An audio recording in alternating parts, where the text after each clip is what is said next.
Alright, ito naman tayo para sa ating ay merienda this afternoon. Ano bang merienda natin?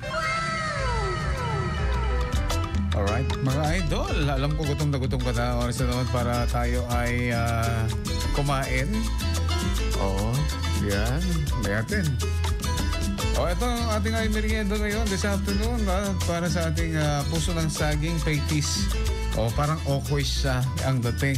Kailangan lang natin ay puso ng saging and then onion, carrots, at saka cornstarch, at saka egg, at cooking oil, at saka para sa sausawan natin, kailangan lang natin ng vinegar, garlic, at saka small onion and salt and pepper to taste. So, ganito lang mga idol, hiwain lang natin gagawin natin shredded na puso ng saging.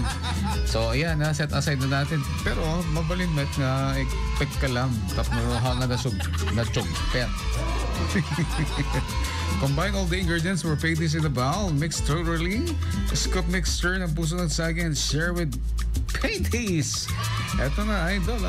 Combine mo lang yan. Tapos, prituhin lang natin. Mag-init na mantika. At, pag naprito mo na at maging golden brown, eto na.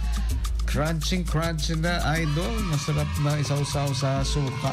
At, ayan, hindi mo na kailangan pang masustansya na. Hindi mo na kailangan pang bumili sa iba dahil pwede pala pang merienda, di ba? Ay!